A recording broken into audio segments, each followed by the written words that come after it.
opportunity. Mr. Speaker, let me take this opportunity to send my condolences to the family of William Mayange, who was killed in Maseno. Mr. Speaker, even as we speak in this house, there is a family that is grieving, and you can never recover a lost child.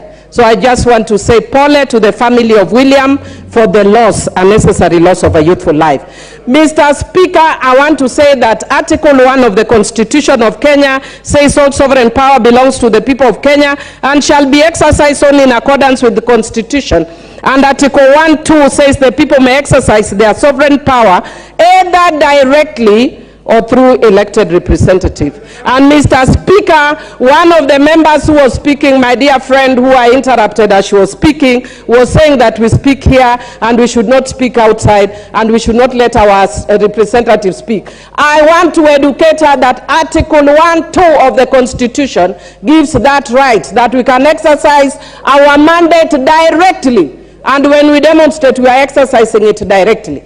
So we cannot be having tyranny in the house. We can also have tyranny outside the house. Mr. Speaker, I also just want to say that Article 37, and I want to agree with members across the divide, and I want to thank Honorable Muya for speaking very soberly and saying that Article 37 allows for picketing and peaceful picketing. And I want to say both our side and their side are saying the same language.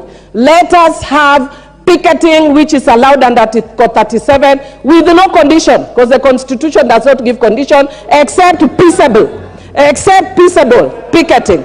And Mr. Speaker, in peaceable picketing, the mandate lies with the police. The citizen of Kenya does not have arms. Mr. Speaker, those who maintain peace and order are the police.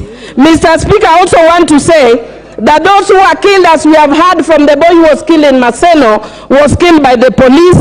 And I also want to add that when the business community restrained from doing their business, they restrained from doing their business because of fear-mongering by people like my good friend, who I don't want to mention lest he can stay per point of order. Mr. Speaker, I want to say that those who close their businesses close because of fear-mongering. And we know my friend who does fear-mongering. Mr. Speaker, because I know other members want to speak, I want to say this. I want to thank you, Mr. Speaker, for giving this House direction, that it is actually wrong for us to be mentioning other people who are not here and calling them names, like regrettably my good friend Honorable Ichungwa called Honorable Raila an urban terrorist.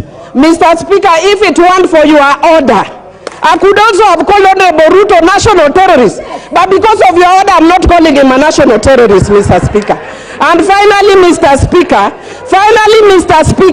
I want to say that my good friend Honorable Ichungwa must tell us whether he's also of the LGBTQ community because of his preoccupation with Uhuru Kenyatta. That guy is a man, bwana.